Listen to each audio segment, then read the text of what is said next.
कभी प्रयागराज में खौफ का पर्याय रह चुका अतीक अहमद बेहद ही अजीब तरीके से हमेशा के लिए खामोश हो गया। कभी पुलिस और मीडिया के सामने शेर की तरह दहाड़ लगाने वाला आज बेसहारा बनकर खामोश हो गया। आखिर आज खामोश होने वाला अतीक अहमद कौन है, क्या है उसकी पूरी कहानी, आइए जानते हैं XYZ स्टोरीज चैनल के माध्यम से।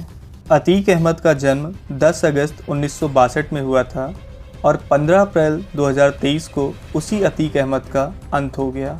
यानी करीब 60 साल की उम्र में उसने दुनिया को अलविदा कर दिया। एक समय था जब अतीक अहमद का परिवार बेहद गरीब था। साल 1979 का दौर था।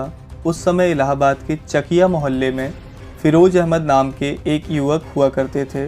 वो तांगा चलाकर अपने परिवार का खर्चा चलाते थे।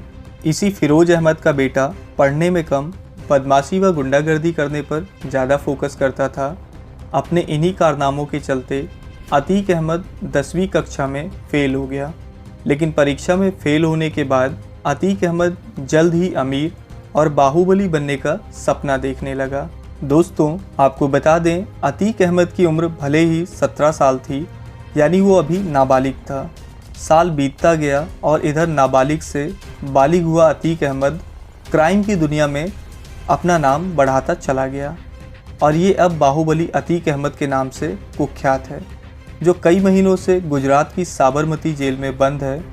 हत्या, अपहरण, हत्या की कोशिश समेत दर्जनों मामले इस पर दर्ज हैं। अब इसके नाम की चर्चा इलाहाबाद से प्रयागराज बने शहर में उमेश पाल की हत्याकांड में हो रहा है। पुलिस ताबड़तोड़ इनकाउंटर कर रही है, लेकिन इसका मास्टरमाइंड खुद जेल में बंद है। उस मास्टरमाइंड अतीक अहमद की आखिर क्या है पूरी कहानी, आइए जानते हैं। अतीक अहमद कैसे बना बाहुबली डॉन और किस तरह आपराधिक जगत से राजनीति की दुनिया में आया, इसे पूरा समझने के लिए थोड़ा पीछे उसके अतीत में चलते हैं। अब से करीब साल 1987 के आसपास की बात है। इलाहाबाद शहर में चांद बाबा का दौर था। उसके नाम से लोगों के मन में खौफ पैदा हो जाता था। क्या नेता और क्या कारोबारी सभी चांद बाबा के नाम से ही खौफ खाते थे। आलम यह था कि पुलिस और नेता इस चांद बाबा को मारना तो चाहते थे, लेकिन हिम्मत किसी में नहीं थी। दोस्तों, आपको बता दें, कई लोग चांद बाबा को अतीक का राजनीतिक गुरु बताते हैं, तो कुछ दोस्त कहानियां भले ही कैसी भी हों, लेकिन दोनों के गैंग के बीच दुश्मनी की कहानी भी किसी से छिपी नहीं है। दरअसल अतीक को शुरुआत से ही पैसा कमाने का शौक था। पैसा कमाने के लिए उसने शॉर्टकट रास्ते को अपनाया और डरा धमका कर लोगों से रंगदारी वसूलने लगा। ये वो दौर था जब अतीक के मंसूबे बढ़ते चले गए और उसने चांद बाबा से दुश्मनी मोल ले ली। अतीक को पुलिस के साथ सियासी समर्थन भी मिला और उसने 1989 में इलाहाबाद पश्चिमी सीट से विधानसभा का चुनाव भी लड़ा।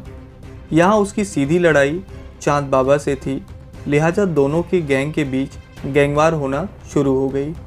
दिन था 6 नवंबर 1989 का। रोशनबाग इलाके में चांद बाबा और अतीक के गैंग के बीच भीषण गैंगवार हुआ। इसमें चांद बाबा मारा गया और इसी के साथ अतीक प्रयागराज का नया माफिया बनकर उभरा। और यही नहीं, इसके बाद साल 2002 में नस्सन की हत्या, साल 2004 में बीजेपी नेता मुरली मनोहर जोशी के करीबी अशरफ की हत्या, फिर 2005 में विधायक राजू पाल की हत्या कराकर अतीक अहमद यूपी की सियासत से लेके जराइम की दुनिया में छा गया।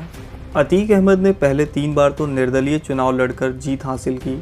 1996 में समाजवादी पार्टी ने उन्हें टिकट दिया और अतीक समाजवादी पार्टी से विधायक बने। सफ़ेद कपड़ों में अतीक अहमद की शान ही अलग थी। एक तरफ राजनीति का खेल चल रहा था, तो दूसरी तरफ अतीक पर पट्टा, रंगदारी और भूमाफिया का कारोबार फैलाने का आरोप बढ़ते जा रहा था। आपको बता दें, 4 बार विधायक बन चुके अतीक अहमद के कब्जे में अरबों रुपए की ज़मीनें थी। सन 2004 में अतीक ने राजनीति में एक नई राह चुनी। 2004 में अपना दल ने फूलपुर सीट से अतीक को सांसदी का टिकट दिया और अतीक ने इस पर जीत दर्ज भी की। प्रयागराज के माफिया ने संसद तक का सफ़र पूरा कर लिया था। तांगे में बैठकर जिन सपनों को अतीक ने देखा था वो पूरे हो रहे थे। लेकिन कहते हैं ना, अगर अपराध के दलदल में कोई एक बार फंसे तो बाहर निकलना नामुमकिन है, और यही अतीक अहमद के साथ हुआ। दोस्तों, ये वाक़या है साल 2012 का। उस दौरान अतीक अहमद जेल में बंद था और उसने चुनाव लड़ने के लिए इलाहाबाद हाई कोर्ट में जमानत की अपील दर्ज की थी। लेकिन इसका खौफ कुछ ऐसा था कि हाई कोर्ट के 1 या 2 नहीं बल्कि कुल 10 जज फैसला लेने से डर गए। 11वें जज ने सुनवाई तो की, लेकिन फैसला अतीक अहमद के पक्ष में ही दिया। बाहर आकर अतीक ने चुनाव तो लड़ा, लेकिन उसे करारी हार का सामना करना पड़ा, और हराने वाला कोई और नहीं बल्कि राजू पाल की पत्नी पूजा पाल थी, जिसके पति की हत्या कराने के जुर्म में अतीक अहमद जेल में बंद था। इसके बाद साल 2014 में अतीक ने लोकसभा का चुनाव लड़ा, और इस बार भी अतीक को हार का मुंह देखना पड़ा। इस तरह अतीक अहमद धीरे धीरे गिरता चला गया, और फिर 15 अप्रैल 2023 को उसे भारी पुलिस फोर्स के साथ रूटीन चेकअप के लिए कॉल्विन अस्पताल लाया गया था, और वहां से लौटते वक्त 3 हमलावरों ने अस्पताल के पास बाहर आते वक्त पत्रकार के भेष में आए, और हमलावरों ने अतीक अहमद और उसके भाई अशरफ के ऊपर जिगाना पिस्टल से ताबड़तोड़ गोलियां चलाई, और इससे दोनों की मौके पर ही मौत हो गई। और इस तरह हुआ अतीक के अतीत का अंत। तो दोस्तों, आज की कहानी में बस इतना ही। मिलते हैं अगली वीडियो में एक नए तथ्य के साथ। तब तक के लिए जय हिंद, जय भारत।